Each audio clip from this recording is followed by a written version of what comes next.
Stupeur et colère après la naissance des bébés modifiés, c'est le titre du Figaro du jour. Mercredi matin, le papa, entre guillemets, des deux premiers bébés génétiquement modifiés, il s'appelle Hee Jiong-kyu, a présenté ses travaux lors du 2e sommet international sur l'édition génomique humaine à Hong Kong. Ironie de l'histoire, le premier sommet qui s'était tenu il y a 2 ans à Washington avait abouti à un consensus, l'interdiction de procéder à ce type de manipulation. Et pour évoquer cette question à la fois sous l'angle scientifique et sous l'angle éthique, nous sommes en compagnie de Ségolène Aimé. Bonjour, vous êtes médecin généticienne et directrice de recherche émérite à l'INSERM. À côté de vous, Axel Kahn, généticien, président du comité commun d'éthique INRA-CIRAD-IFREMER et ancien membre du comité consultatif national d'éthique. Axel Kahn, tout d'abord, est-on certain que ce scientifique a réalisé ce qu'il prétend avoir réalisé, autrement dit, la naissance de 2 bébés génétiquement modifiés? Non, on n'est pas certain. On est à peu près certain qu'il a effectivement essayé d'éditer les génomes des embryons, mais il n'est pas encore certain, car il ne l'a pas publié, il n'y a pas d'article, il n'est pas encore certain que cette modification a été conservée et introduite dans les bébés qui sont nés. Et par conséquent, on va faire comme si cela avait été fait, et de fait, un jour ou l'autre, cela sera fait. Comment avoir cette preuve, justement? Oh, c'était extrêmement facile. La technique consiste avec un système que l'on appelle CRISPR-Cas9, qui est un mélange d'une nucléase, une enzyme qui coupe l'ADN, et puis d'un acide nucléique, d'un ARN guide, peu importe, qui permet de modifier l'ADN, d'éditer l'ADN, de le réécrire même parfois à des sites extrêmement précis, normalement uniquement au niveau de ces sites. Et donc, l'ADN qui code pour un récepteur, qui est le récepteur du virus du sida, a été normalement inactivé, et on doit trouver cette inactivation, évidemment, au niveau du bébé. Et si on ne le trouve pas, c'est que cette modification de l'embryon a été perdue, c'est possible, par des phénomènes de réparation. Donc, on saura cela. J'imagine qu'il l'a vérifié, mais il ne l'a pas publié. Ségolène Aimé, est-ce que ça représente tout d'abord une prouesse? On va mettre de côté l'aspect éthique dont on va reparler, mais est-ce que sur le plan scientifique, ça représente une prouesse? Est-ce que c'est une technique aujourd'hui qui est bien maîtrisée?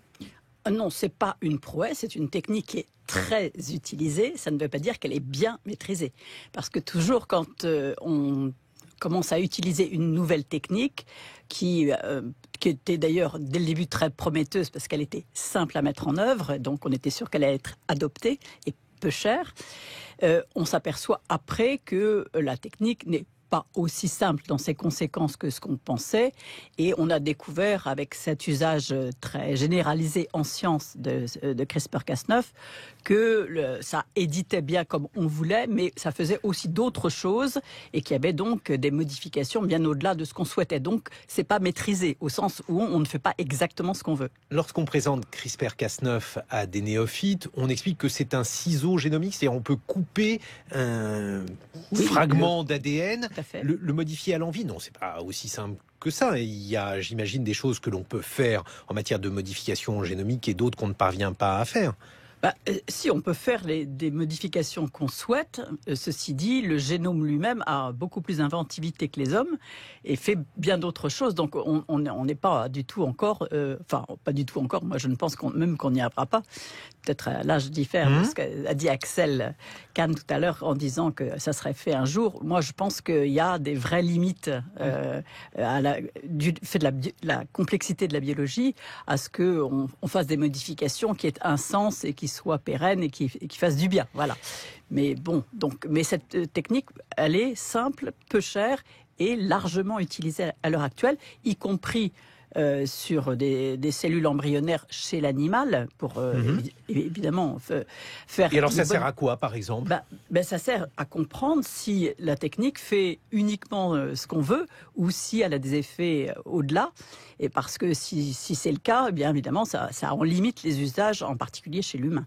Axel Kahn, lorsqu'on parle de cette technique, donc elle aurait été utilisée, et alors avant même, là aussi, de parler des questions éthiques, on dit que c'est faire courir des risques aux enfants que de l'utiliser. Pourquoi? Expliquez-nous. Elle est déjà très utilisée, cette technique. CRISPR-Cas9 est un peu un outil quotidien utilisé dans des centaines de laboratoires de biologie moléculaire à travers le monde. On a commencé également de modifier des plantes par édition du génome, des insectes ravageurs pour éventuellement éviter qu'ils ne continuent leur ravage, et on a commencé à faire naître des animaux avec édition du génome. Donc il est certain qu'il s'agit d'une avancée technique dans le rêve de tous les biologistes moléculaires depuis que le génie génétique existe, ce qui est de pouvoir modifier les génomes réellement à façon.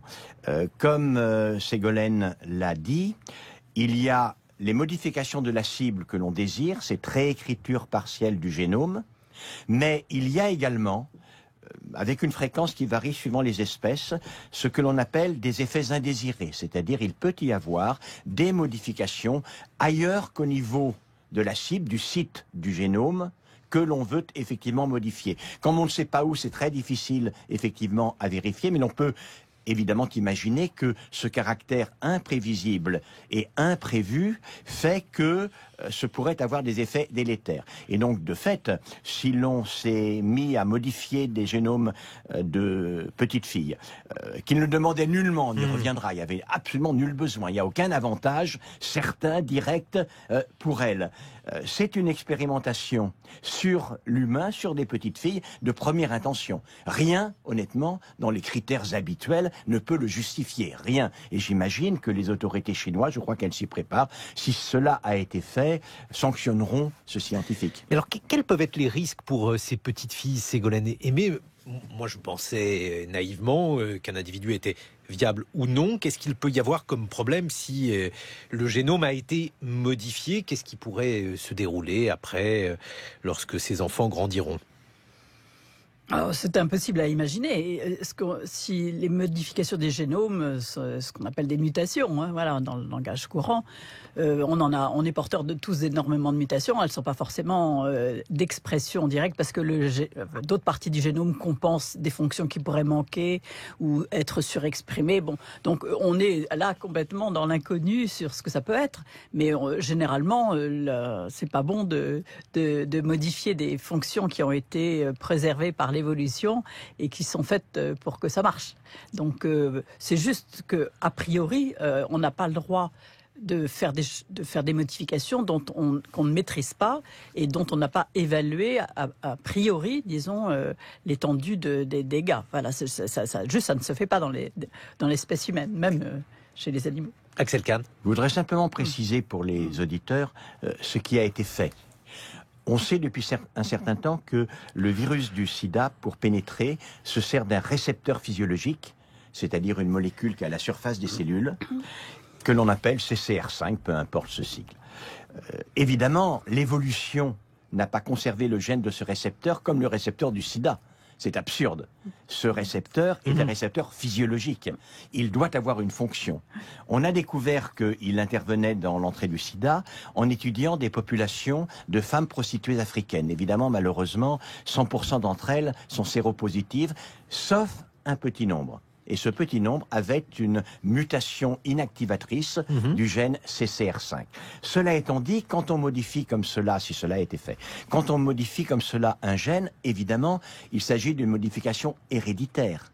Et cette modification héréditaire va être transmise des générations et des générations. On le retrouvera dans 50 ans ou dans 100 ans. Et ce récepteur CCR5, s'il a été conservé, c'est qu'il sert à quelque chose. Et par ailleurs, il est loin d'être dit que dans 50 ans ou 100 ans, le virus du sida restera une menace. Donc c'est profondément, si je ne parle que de cette modification, c'est profondément un projet totalement absurde. Alors ce scientifique, He Jiankui, il se défend et il dit que là, il s'était adressé à des couples qui étaient des couples infertiles dont l'homme était séropositif au virus du sida. Est-ce qu'il y avait d'autres manières d'assurer une descendance à ce couple, Ségolène Aimé? Oui, on pouvait faire de l'insémination artificielle sans modifier c'est couramment. Voilà, c'est ce qui est proposé généralement dans ce type de donc, situation. Donc, dans ces conditions, le recours à cette technique qui pose tout d'abord une série de questions d'ordre éthique dans la mise en œuvre et aussi pour la descendance ne se posait pas.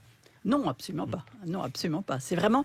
Non, je pense qu'il a raisonné à l'envers. C'est-à-dire qu'il souhaitait faire cette expérimentation qui, dans son esprit, était une voie vers un vaccin. Il appelle ça un vaccin, mais c'est pas un vaccin. C'est une protection naturelle induite contre le sida. Donc, il avait besoin de faire ça. Et donc, il a raisonné en se disant quelle serait la population qui accepterait de se prêter à ce jeu-là.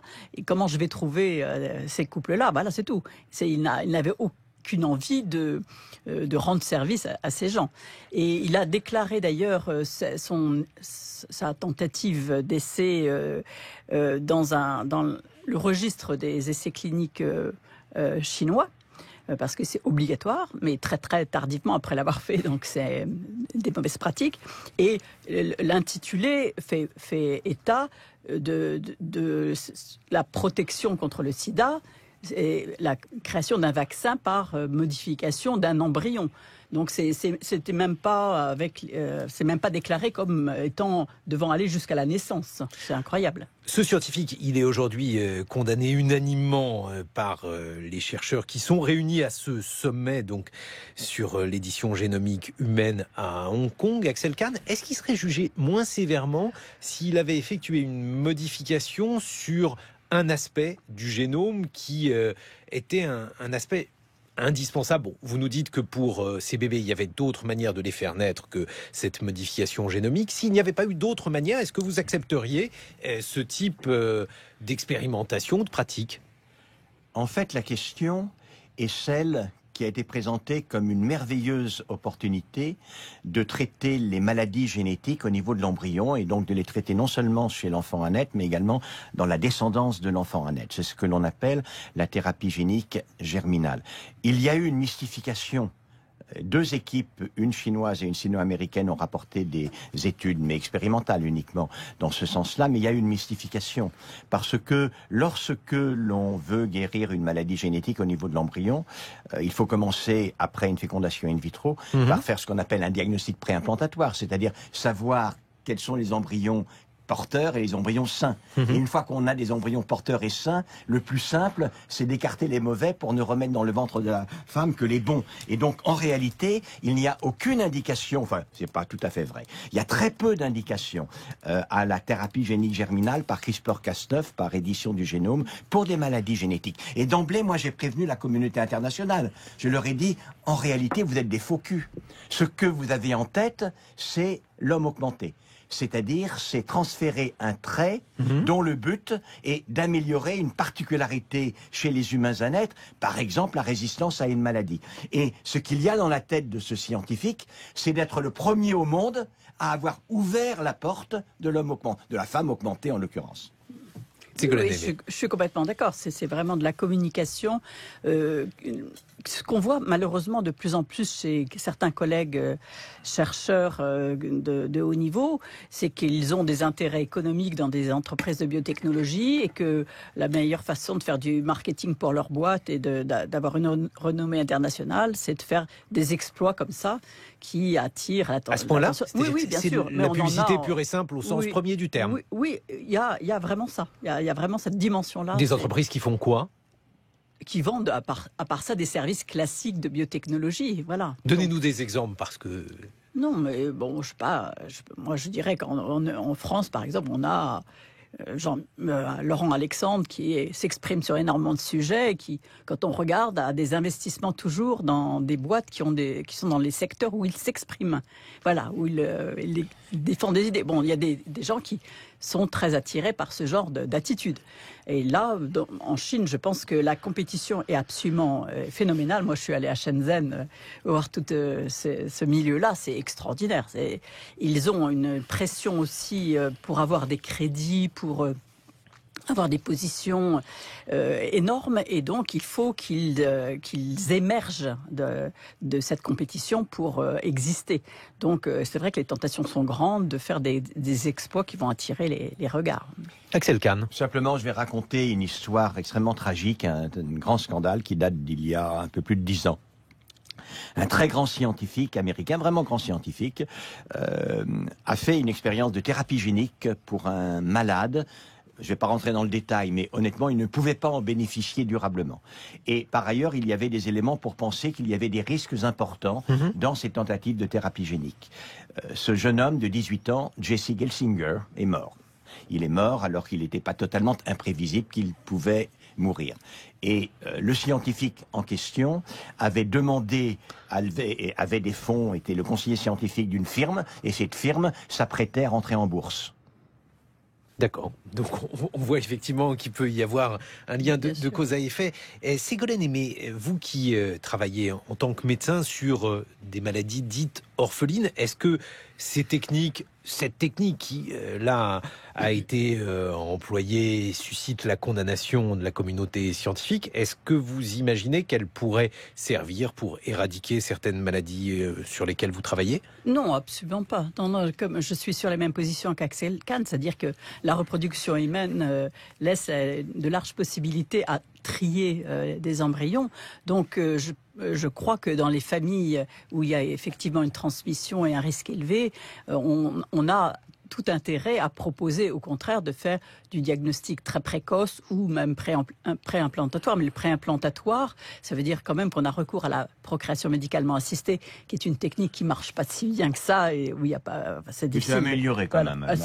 Oui, mais enfin bon, les taux, c'est quand même une technique compliquée et chère, voilà. Mais le diagnostic prénatal très précoce, je pense, lui, a un grand avenir. On pourra certainement dépister la plupart des maladies géniques graves dans les années qui viennent. Et ça, c'est éthiquement acceptable, c'est techniquement faisable, ça n'a pas de risque particulier, voilà. Donc la balance bénéfice-risque va de ce côté-là et non pas vers ces manipulations. Et si ces techniques sont utilisées actuellement, je suis de l'avis d'Axel, c'est avec d'autres idées en tête, mais alors là, il va falloir vraiment y résister parce qu'il faudrait qu'on parle un petit peu de la plasticité du génome, de tout ce qu'on sait, et voilà, que je pense que être l'apprenti sorcier en génomique après avoir été l'apprenti sorcier du climat, ça fait un peu trop. Axel Kahn. Ce à quoi on assiste, et on va en parler, j'imagine, tout à l'heure, réellement, ce à quoi on assiste, c'est, avec l'avènement de toutes ces techniques, à une remise à l'honneur des visées eugénistes. Il y a, à l'heure actuelle dans le monde, en France aussi, il y a actuellement dans le monde, de manière assez puissante, la remise à l'honneur des visées eugénistes, un eugénisme positif. Puisque, évidemment, changer le génome des lignées à venir pour apporter des traits nouveaux, c'est typiquement une visée eugéniste. Est-ce qu'il va être possible de continuer à fermer la porte à ces possibilités-là? Est-ce qu'il est possible aussi de prévoir les conséquences d'un certain nombre de découvertes, avec notamment un mot qui est aujourd'hui très largement employé dans la recherche, dans la médecine, l'épigénétique? Vous allez nous expliquer dans quelques instants quelles sont les conséquences de tout cela, Ségolène Aimé, vous qui êtes médecin généticienne, et Axel Kahn, qui a notamment publié Chemin. On parlera d'ailleurs de la France et de votre périple en France. C'est le livre que vous avez publié chez Stock.